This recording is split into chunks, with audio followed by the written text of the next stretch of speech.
पीरी मुरीदी जो है ये कोई धंधा नहीं है, ये तो दीन को आगे बढ़ाने का काम है। आप इसका गलत इस्तेमाल, नाजायज़ इस्तेमाल करेंगे तो ये बहुत ही गलत बात है और मरकज़ को बदनाम करने की कोशिश कर रहे हैं ऐसे लोग। मैं उन्हें लास्ट वार्निंग दे रहा हूँ कि अगर वो लोग अपनी हरकतों से बाज नहीं आए और मेरा पीछा नहीं छोड़ा तो बहुत जल्दी मैं अब कानूनी कार्रवाई उनके ख़िलाफ़ करूँगा। तो मजबूर किया जाएगा तो मैं लड़ने से पीछे भी नहीं हटूँगा। मेरी ज़िला प्रशासन से यही मांग है कि भाई ऐसे लोगों के ख़िलाफ़ सख्त से सख्त कार्रवाई की जाए ताकि इनका मनोबल टूटे। वो कौन है जो खामखा तहसीनिया के प्रबंधक इंजीनियर सुहेब रजा के साथ खिलवाड़ कर रहा है, पर्दे के पीछे से वार कर रहा है, कभी सोने नहीं देता तो कभी जागना मुश्किल कर देता है, जीमेल का पासवर्ड हैक कर लेता है और लगातार लोकेशन ट्रेस करने में लगा हुआ है।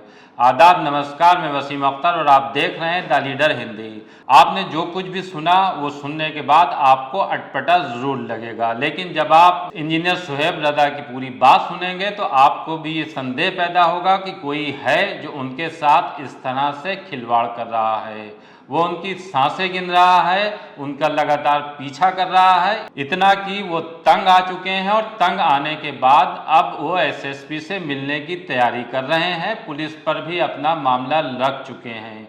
जी, मेरे कज़न हैं, उनके थ्रू मैं दुबई में 2015 में जॉब करने के लिए गया था। दुबई टेक्नोवा इंडस्ट्रीज़ एलएलसी दरवेज ग्रुप।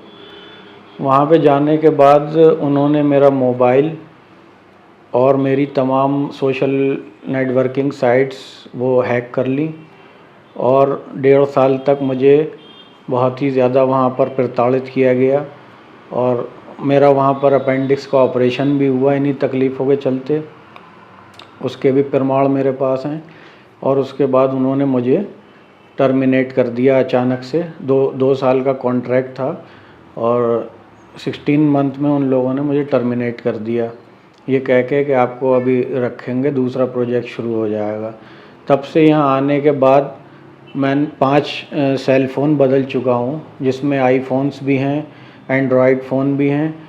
तो उसमें जो आईफ़ोन की आईडी का पासवर्ड हैक हो जाता था ऑलरेडी, मतलब चेंज हो जाता था पासवर्ड। और जो भी ऐप्स डाउनलोड करते हैं तो naukri.com वगैरह, उसमें अगर अपना सीवी अपलोड करते हैं तो सीवी जो था वो उसमें से ख़ुद ब खुद डिलीट हो जाता है। यानी कोई हैकर जो है उसको हैक कर लेते हैं और दूसरी जगह पे जॉब के लिए जाने नहीं दे रहे हैं। तो जीमेल का भी यही स्थिति है, जीमेल का पासवर्ड भी हैक हो जाता है और हैक होने के बाद उसमें जो है मतलब जॉब के लिए अप्लाई नहीं कर पाते हैं। इस तरह से जो है मुझे रोके हुए हैं, न अपनी कंपनी में दोबारा रख रहे हैं, न दूसरी जगह जाने दे रहे हैं। और जो जिनके ज़रिए से मैं गया था, जो हमारे रिश्तेदार हैं, और उनसे मैंने बात करी जब, तो उन्होंने कहा कि अरे ऐसे कैसे हो सकता है और वो कंपनी तो बंद हो गई है, वो क्यों पीछा करेंगे। लेकिन बराबर जो है मेरी जासूसी की जा रही है और बराबर मेरा पीछा किया जा रहा है 5-6 साल से। मैं बस बर्दाश्त कर रहा हूँ। बहुत ज़्यादा मुझे डिप्रेशन में ला दिया है इन सब कारणों ने, और इस वजह से, क्योंकि मैं दूसरी जगह जॉब पे नहीं जा पा रहा हूँ। मेरा करियर बिल्कुल चौपट हो गया 5-6 साल से। पहले हम आपको बताते हैं कि हम जिन शख्सियत की बात कर रहे हैं वो खानखा तहसीनिया के प्रबंधक हैं। खानखा तहसीनिया आला हजरत की नगरी बरेली में ही मोहल्ला कांकर टोला में है और ये जिनकी खानखा है वो खानवादा आला हजरत ही हैं। इंजीनियर सुहेब रजा उस खानखा के प्रबंधक हैं। सुहेब रजा पेशे से इंजीनियर हैं और बतौर इंजीनियर नौकरी करके वो अपना घर चलाना चाहते हैं। इसके लिए मल्टीनेशनल कंपनी में वो जॉब भी करते थे, वहाँ से उनकी जॉब छूट चुकी है और इसकी जो वजह बताते हैं वो वजह भी चौंकाने वाली है। सुहेब रजा खां का कहना है कि कंपनी में जब वो जॉब कर रहे थे तो वहाँ भी उनके साथ ऐसी चीज़ें हुई जो अटपटी थीं और आखिरकार उन्हें नौकरी से उन्हीं पर इल्ज़ाम रखने के बाद निकाल दिया गया। इतना ही नहीं बल्कि उनकी बीवी से भी अलगाव करा दिया गया जो विदेश में ही रहती थीं। हालांकि सुहेब रजा उस शख्सियत को जानते हैं जो पर्दे के पीछे रहकर उनके साथ ये सब करा रही है, लेकिन वो उसका नाम फिलहाल नहीं बताना चाहते। लेकिन जिस तरह से उन्होंने इशारे किए हैं हमसे बातचीत करते हुए, उससे ये साफ हुआ है कि जिस शख्स के बारे में वो बात कर रहे हैं वो किसी न किसी शक्ल में दरगाह आला हजरत से सीधे जुड़ा है। अब ये मामला पुलिस तक जाएगा, पुलिस इस मामले में क्या कार्रवाई करती है उसके बाद ही तस्वीर साफ हो सकेगी। लेकिन फिलहाल ये मामला उलझा हुआ है। आप इंजीनियर सुहेब रजा की पूरी बात सुनिए, वो किस तरह की बातें कर रहे हैं, किस तरह के इल्ज़ाम लगा रहे हैं। वो शक जता रहे हैं कि कहीं ना कहीं उन्हें चाय में या खाने में ऐसी दवाएं दी जा रही हैं जिस वो कभी सोते रहते हैं तो कभी उनके लिए नींद मुश्किल हो जाती है। जी, मैंने पुलिस में भी कंप्लेंट करी, लेकिन क्योंकि मामला बहुत हाई टेक है, टेक्निकल चीज़ों से जुड़ा हुआ है, तो थाने में मेरी कोई सुनवाई नहीं हुई। उन्होंने कहा एसएसपी ऑफिस जाइए। वहाँ पर मैंने एसएसपी ऑफिस में भी मैंने एप्लीकेशन दी थी, लेकिन उन लोगों को पता चल जाता है कि मैं जा रहा हूँ कहाँ क्या कर रहा हूँ। मेरे फ़ोन के ज़रिए से मेरी लोकेशन बराबर ट्रेस करते रहते हैं। वो लोग दिखते नहीं हैं, सामने कोई नहीं आता है। और उन्होंने कार्रवाई का आश्वासन दिया कि पता करते हैं, लेकिन कोई जवाब नहीं आया। ये पिछली गवर्नमेंट की बात है। और इस बार तो मैंने नहीं, मतलब अभी तक कंप्लेंट इसकी करी है, लेकिन मैं बहुत जल्द ही करूँगा क्योंकि बहुत ज़्यादा परेशान हो गया हूँ। और जब कंप्लेंट की बात करता हूँ तो परेशान करवाते हैं फ्रेंड सर्किल से और लोगों से के ज़रिए से। और जहाँ जाता हूँ उन्हें पता चल जाता है, कुछ खाता पीता हूँ तो उसमें कुछ ना कुछ मिला के ऐसी चीज़ें खिला देते हैं जो नींद आती है बहुत ज़्यादा, या तो सो जाता हूँ या रात भर नींद नहीं आएगी, ऐसी स्थिति पैदा हो जाती है। तो ये सब चीज़ें मेरे साथ हो रही हैं काफ़ी टाइम से। ख़ानदान आला हज़रत के हम फ़र्द हैं। हमारे दादा हुज़ूर जो हैं आला हज़रत के भतीजे हैं सगे, हज़रत अल्लामा हसनैन रज़ा ख़ान साहब, और उनका मज़ार शरीफ जो है दरगाह आला हज़रत परिसर में ही है। नहीं, मैं क्योंकि मुझे ऐसा महसूस होता है कि कुछ अपने ही लोगों का इसमें हाथ हो सकता है, और मैं बर्दाश्त करता रहा, लेकिन अब बहुत ज़्यादा बर्दाश्त कर चुका हूँ।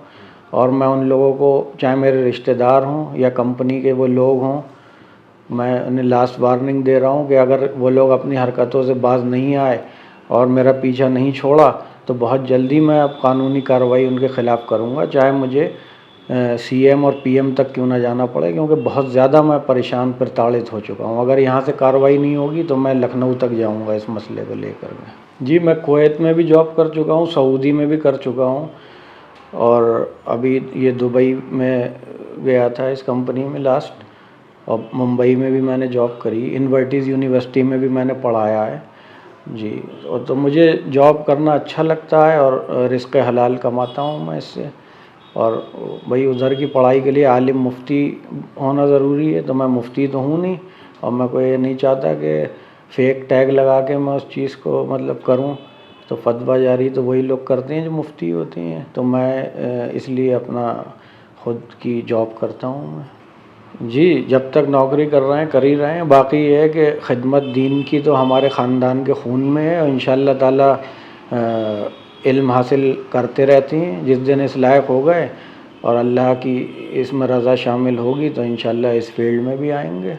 वो लोग तो ये है कि भाई वो सभी को प्रताड़ित कर रहे हैं। ख़ानदान के काफ़ी लोग उन लोगों से प्रताड़ित हैं, और आए दिन आपको ख़बरें मिल रही हैं, और प्रशासन कोई कार्रवाई नहीं कर रहा है। इतने इतने बड़े लोगों की एप्लीकेशनें पहुंच चुकी हैं। मैं समझता हूं, मैं तो बहुत छोटा हूं उम्र में उन लोगों से। मेरे ख़ानदान के बड़े बड़े सदस्यों को जो है इस तरह से उनकी शिकायतें पहुंची हुई हैं ऐसे लोगों के ख़िलाफ़। तो मेरी ज़िला प्रशासन से यही मांग है कि भाई ऐसे लोगों के ख़िलाफ़ सख्त से सख्त कार्रवाई की जाए, ताकि इनका मनोबल टूटे। ये अन्याय जो लोगों के साथ कर रहे हैं संख्या बल का फ़ायदा उठा करके, तो ये पीरी मुरीदी जो है ये कोई धंधा नहीं है। पीरी मुरीदी ये तो दीन को आगे बढ़ाने का काम है। आप इसका गलत इस्तेमाल, नाजायज़ इस्तेमाल करेंगे तो ये बहुत ही गलत बात है, और मरकज़ को बदनाम करने की कोशिश कर रहे हैं ऐसे लोग, और ये इस तरह से जो है नहीं चलेगा। फ़िरौन नमरूद जो हैं वो भी बहुत ताकतवर थे, लेकिन अन्याय और ये इसका अत्याचार का अंत तो होता है। तो उन लोगों को मैं चेताना चाहूँगा कि वो बाज आ जाएं इन हरकतों से, और सामने आने की हिम्मत नहीं है क्योंकि बुज़दिल हैं, इसी तरह से कर सकते हैं, दूसरों के ज़रिए से कराते हैं लेकिन ख़ुद सामने ये लोग नहीं आ सकते, और जिस दिन ये सामने आ जाएंगे उस दिन इनकी पता भी चल जाएगा कितने हिम्मत वाले हैं। जी, मैं बहुत जल्दी अभी एसएसपी साहब से मिल के इस बारे में दरख्वास्त दूंगा अगर ये लोग बाज नहीं आए, क्योंकि मैं नहीं चाहता, मैं तो एक जॉब करने वाला आम आदमी की तरह जॉब करता हूँ। अब इन मतलब लफड़ों में फंसना नहीं चाहता, लेकिन भाई मजबूर किया जाएगा तो मैं लड़ने से पीछे भी नहीं हटूँगा, और इंसाफ के लिए लड़ना कोई बुरी बात नहीं है। और बिला वजह में किसी को सताना, परेशान करना, ये तो बहुत ही बड़ा गुनाह है। दीन इस्लाम में भी इसकी ममानियत है। तो मैं चाहूँगा कि ये लोग बाज आ जाएं और अपनी हरकतों से तौबा करें। हाल ही में मेरा ट्विटर हैंडल, जिससे मैं कोई मामला होता था, कौम के लिए कोई आवाज़ उठाना हो, तो मैं मुख्यमंत्री जी को या प्रधानमंत्री जी को उससे ट्वीट कर देता था। कई बार ऐसा हुआ कि कार्रवाई भी हुई उसके ऊपर, जैसे लोनी का मामला हो, वहाँ पर एक बुज़ुर्ग को मारा पीटा गया था, मैंने उस पर कंप्लेंट करी तो फ़ौरन ही पुलिस ने कार्रवाई की, और इस तरह के दीगर मामला। तो वो ट्विटर हैंडल भी मेरा जो है हैक कर लिया गया, हैकर्स ने हैक कर लिया, और मैं जो नंबर जिससे एसोसिएट था वो नंबर डाल रहा हूँ तो वो ट्विटर आ ही नहीं रहा। उसमें कम से कम 1500 मेरे फॉलोअर भी थे, तो वो ट्विटर हैंडल मेरा हैक कर लिया। इसी तरह से मेरी अदर आईडीज़ जो हैं वो भी हैक कर लेती हैं, क्योंकि उसका पासवर्ड चेंज हो जाता है। जब मैं लॉगिन करना चाहता हूँ सेम पासवर्ड से नहीं होता है, जीमेल के पासवर्ड हैक हो जाते हैं। शोएब रज़ा पिछले दिनों चर्चा में तब आए थे जब वो समाजवादी पार्टी के राष्ट्रीय अध्यक्ष अखिलेश यादव से लखनऊ जाकर मिले थे, और विधानसभा चुनाव से पहले उन्होंने समाजवादी पार्टी के समर्थन का ऐलान किया था।